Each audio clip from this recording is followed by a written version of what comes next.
তো হ্যালো বন্ধুরা, আসসালামু আলাইকুম। তো আপনারা সবাই কেমন আছেন? আশা করি সকলেই ভালো আছেন। তো আপনাদের দোয়া ভালোবাসি আমি আলহামদুলিল্লাহ ভালো আছি। তো আজকে মোট 12 পিস বাচ্চা পাঠামু গহপুরলৈকে।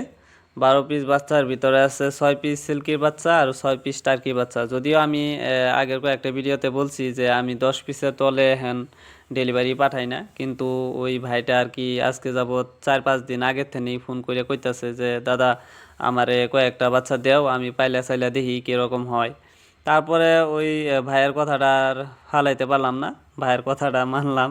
তারপরে এই বাচ্চাগুলা আজকে সুন্দরভাবে প্যাক করতেছি কার্টনে, প্যাক চেক করে তারপরে বাস স্ট্যান্ড নিয়ে যাম।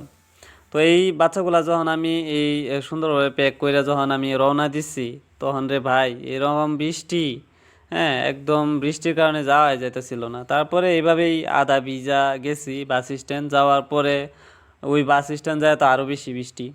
তারপরে ভাবছিলাম যে ডাইরেক্ট বাস পামু গহপুরলৈকে, কিন্তু ডাইরেক্ট বাস পাই নাই। তারপরে ওই বাস স্ট্যান্ড থেকে তেজপুর পর্যন্ত আমি নিজে গেছি বাচ্চার সাথে। তারপরে তেজপুর থেকে গহপুর বাসে উঠাই দিছি এই বাচ্চাগুলা। তো লাস্টের ফুটেজটা নেওয়া হয় নাই, কারণ আমি যেহেতু একা একাই এই ভিডিওগুলা বানাই তারপরে শ্যুট করি, অনেক কষ্ট হয়ে যায়। আবার এই বাসের ফটো মারা লাগে, বাস ড্রাইভারের নাম্বার নেওয়া লাগে, আর বাসগুলা যেহেতু টাইমলি থাকে, হ্যাঁ টাইমের বাস থাকে, খারই না, লগে লগে লয়ে যায় আর কি বাচ্চাগুলা পাওয়ার সাথে সাথে। তো আমি সুন্দরভাবে বাচ্চাগুলা প্যাক চেক করে উপরে ট্যাপ সেপ মাইরা তারপরে উপরে লেখা দিমু যে এই বাচ্চাগুলা কোন থেকে কোন পর্যন্ত যাইতেছে, তারপরে কয় পিস বাচ্চা, কি কি বাচ্চা পাঠানো হইতেছে, সুন্দরভাবে উপরে মার্কার দিয়া সুন্দরভাবে লেখা দিই। তো আপনারা যদি বর্তমান টার্কি বাচ্চার কারণে আমারে কল দেন, তাহলে কিন্তু টার্কি বাচ্চা বর্তমান পাবেন না, যা ছিল সব সেল হয়ে গেছে। তো আপনারা যে বর্তমান দেখতেছেন যে 12 পিস বাচ্চা পাঠাইতেছি, কিন্তু এই ভিডিওটা পাইতে পাইতে আপনারা এই টার্কি বাচ্চাগুলা দেখবেন যে সব সেল হয়ে গেছে, বিক্রি হয়ে গেছে আর কি। তো আপনারা বর্তমান যদি টার্কি বাচ্চার কারণে কল করেন তাহলে টার্কি বাচ্চা পাবেন না, কিন্তু আপনারা বর্তমান পাবেন কোয়েল পাখির বাচ্চা অ্যাভেলেবেল আছে। কোয়েল পাখির বাচ্চা পাবেন, আর সিল্কির বাচ্চাটা কয়েকদিন দেরি হইব। সিল্কির বাচ্চাটা কয়েকদিন পরে আপনারা 10-15 দিন পরে পেয়ে যাবেন।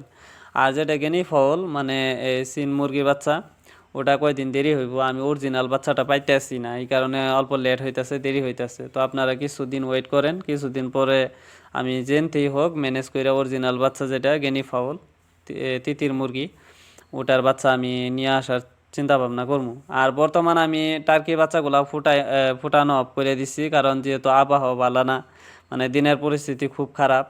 মানে আমাদের এখানে প্রায় রাতেও বৃষ্টি হয়, দিনেও বৃষ্টি হয়, ওই কারণে ইনকিউবেটার চলতেছে না। আর আমার বাড়ির যেহেতু এক্সট্রা কোনো ইনভার্টার নাই, ওই কারণে লাইনের উপরেই ভরসা করে তারপরে বাচ্চাগুলা ফোটানো লাগে ইনকিউবেটারের মাধ্যমে।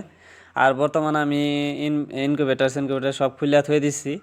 প্রায় 1.5-2 মাস আমি কোনো ধরনের বাচ্চা টাচ্চা ফোটাবো না মেশিনও। কিন্তু আপনারা কোয়েল পাখির বাচ্চা পাইবেন, ঠিক আছে? কোয়েল পাখির বাচ্চা আর সিল্কির বাচ্চা এই দুইটা অ্যাভেলেবেল পাবেন, কিন্তু টার্কি বাচ্চা 1.5-2 মাস আপনারা পাবেন না। আর যেগুলা প্যারেন্টস আছিল, ডিম পাড়া টার্কি মুরগি আছিল, ওইগুলো যেহেতু বিক্রি করে দিছি কোনো একটা কারণে, ওই কারণটাও আমি আগের কয়েকটা ভিডিওতে বলছি।